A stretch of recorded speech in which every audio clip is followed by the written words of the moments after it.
मुझे आज भी याद है कि आज से 4 साल पहले मेरी तुमसे यकम रमज़ान में बात होना शुरू हुई थी। एक रॉन्ग नंबर से मुझे मैसेज आया, एक दूसरे का तारुफ करवाया। तारुफ करवाते करवाते कब अच्छे दोस्त बन गए पता ही नहीं चला। मुझे आज भी याद है कि उस पहले रमज़ान की सहरी में तुम्हारा मुझे मैसेज आना, फिर सहरी से नमाज तक बात होना और फिर दोपहर से अफ्तारी तक तुम्हारा बात करना। मैं कुछ भी नहीं बोला, सब याद है मुझे। उसे किसी पर यकीन नहीं था और ना ही वो किसी पर यकीन करती थी, क्योंकि उसका यकीन पहले ही एक लड़का तोड़ चुका था। इस सूरत हाल में मेरा उसके दिल में जगह बनाना बहुत मुश्किल था, लेकिन कुदरत ने मिलवाना था सो मिलवाया और मैंने उसके दिल में जगह भी बनाई। पूरा रमज़ान हमारी ऐसे ही बात हुआ करती थी। यूँ मान लें कि उस एक महीने में हम एक दूसरे के इतना करीब आ चुके थे कि जैसे हम एक दूसरे को परसों से जानते हों।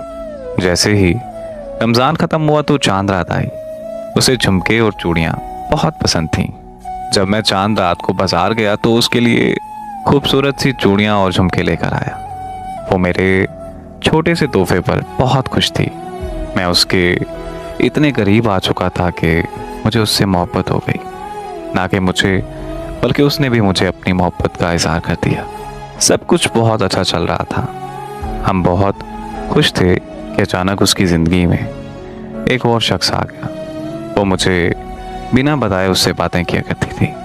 वो कहते हैं ना कि जब मोहब्बत में कोई तीसरा शख्स आ जाए तो फिर मोहब्बत नहीं रहती। मुझसे ये बर्दाश्त नहीं हुआ तो मैंने अपने कदम पीछे हटा लिए और उसे ये कहकर खैराबाद कह दिया कि मैं एक तरफा मोहब्बत ही निभा लूँगा। गलत फहमी थी या फिर कुछ और, मैं नहीं जानता, लेकिन मुझसे ये सब बर्दाश्त नहीं हुआ कि मेरे होते हुए उसकी ज़िंदगी में कोई और आए। और मुझे उसका इस बारे में ना बताना भी इस बात का इशारा था कि शायद वो मुझसे खुश नहीं। इसी वजह से मैंने अपने कदम पीछे हटा लिए।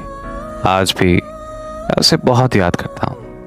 मोहब्बत तो मोहब्बत होती है और पहली मोहब्बत कभी किसी को नहीं भूलती। आज उससे बिछड़े 4 साल गुजर गए।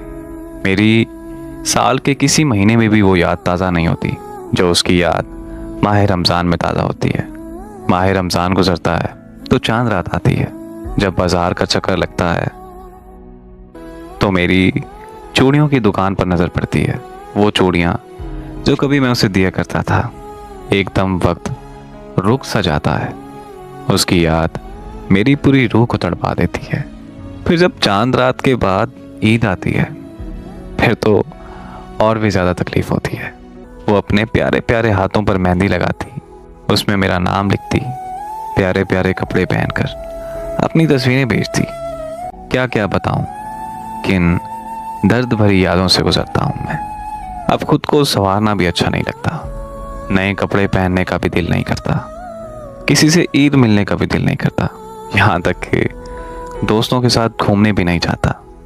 जब वो मेरी ज़िंदगी में थी तब मैं ईद मनाया करता था, और अब जब से उसका वजूद मेरी ज़िंदगी से ख़त्म हुआ है, ऐसा लगता है कि मेरी ज़िंदगी भी ख़त्म हो गई है।